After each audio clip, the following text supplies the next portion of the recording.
चल के आए साथियों, पूरे देश के सेंटेंस को बाबा साहब अम्बेडकर जी ने दोहराए हुए वाक्यों को यहां पर बताया। मैं और एक वाक्य बताना चाहूंगा।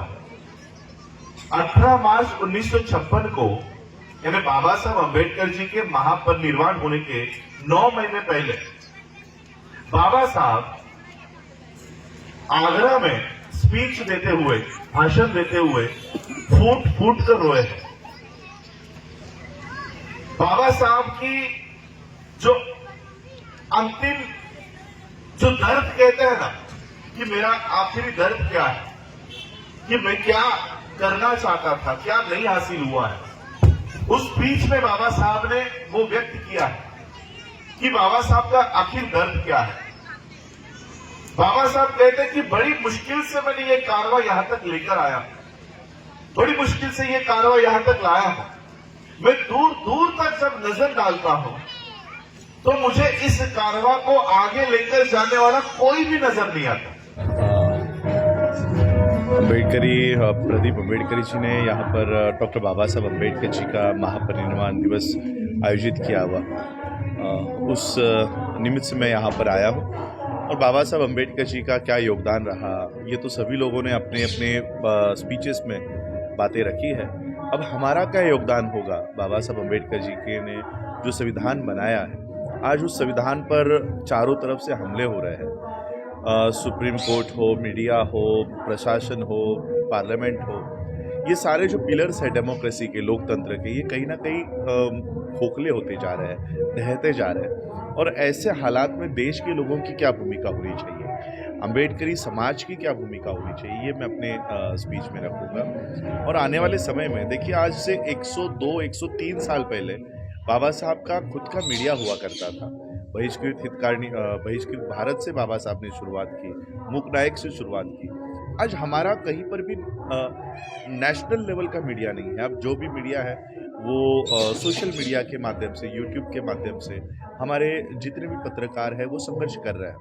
तो हमारा एक सैटेलाइट बेस्ड, जिस तरह से आज जी न्यूज़ दिख रहा है, आज तक दिख रहा है, बगल में हमारा अम्बेडकरी समाज का न्यूज़ चैनल हो, ये सारे हमारे पास रिसोर्सेस है, लेकिन कहीं ना कहीं हमारी विजन हम लोग खोते जा रहे हैं। ये विजन देने का काम मैं आज इस मन से करूँगा।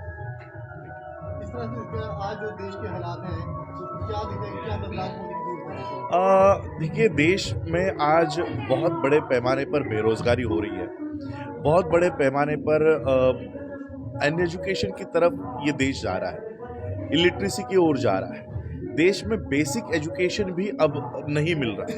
लोग, इस देश के बच्चे ये देश छोड़कर ऐसे ऐसे देशों में जाने को तैयार है जहां पर युद्ध की स्थिति है, जहां पर उनकी जीवन सुरक्षित नहीं है, लेकिन यहाँ के बच्चे वहाँ जाना पसंद कर रहे हैं, लेकिन भारत में रहना पसंद नहीं कर रहे। और इसलिए ये सारे मुद्दों से ध्यान भटकाने के लिए धर्म का मुद्दा यहाँ पर लाया जा रहा है। मस्जिदों के नीचे मंदिर ढूंढने का काम हो रहा है, और कहीं ना कहीं बेसिक जो सवाल है, फंडामेंटल जो मांगे हैं, वहाँ से ध्यान भटकाकर मंदिर, मस्जिद, धर्म की राजनीति पर ये इस देश का पूरा व्यवस्था, चाहे वो मीडिया हो, चाहे वो प्रशासन हो, चाहे वो न्यायपालिका हो, न्यायपालिका भी इस तरह के पिटिशंस एक्सेप्ट करके ये देश में नया एक जो सोशल फैब्रिक है उसको डिस्टर्ब करने का काम कर रही है। और इसलिए ये कहीं ना कहीं, मैंने अभी 2 दिन पहले मैं जयपुर में था, अजमेर दरगाह पर गया था, और वहाँ से हमने ये अपील किया है कि अगर मस्जिद के इन्वेस्टिगेशन होगा तो आने वाले समय में मंदिरों के भी इन्वेस्टिगेशन हम करेंगे। और कल सुप्रीम कोर्ट ने हमारी इस बात का संज्ञान लेते हुए उन्होंने कहा है कि अब किसी भी मंदिर का इन्वेस्टिगेशन हम नहीं करेंगे, मस्जिद का इन्वेस्टिगेशन नहीं करेंगे, क्योंकि उनको डर है कि अगर एक मस्जिद का इन्वेस्टिगेशन हुआ तो 10 मंदिर भी इन्वेस्टिगेशन के लिए खुल जाएंगे और वहां से बुद्ध विहार निकलेंगे, ये उनको डर है।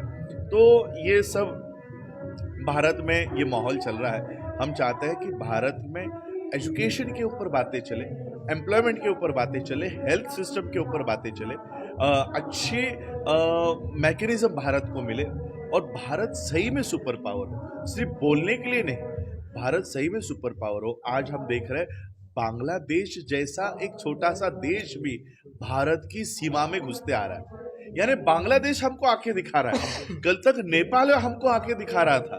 तो हम जिसको सुपर पावर बनाने की बातें इस देश के प्रधानमंत्री कर रहे हैं, उनको अपने गिरेबान में झांक कर देखना चाहिए कि बांग्लादेश भी घुसखोरी हमारे में करने लग गया है। हम किस तरफ ये देश लेके जा रहे हैं। जय भीम जय भारत।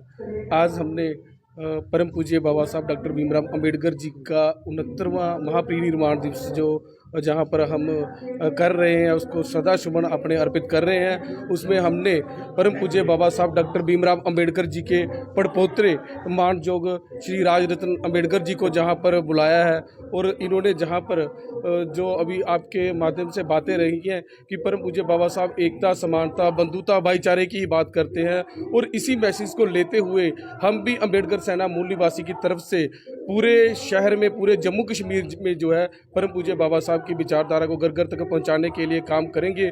और जैसे आज हमने बाबा साहब की पुण्यतिथि मनाई है, हम पहले भी काम करते रहते हैं और आगे भी परम पूज्य बाबा साहब जहाँ और रहबरों की जो है उस पर विचारधारा के लिए काम करने के लिए छोटे मोटे प्रोग्राम करते रहेंगे।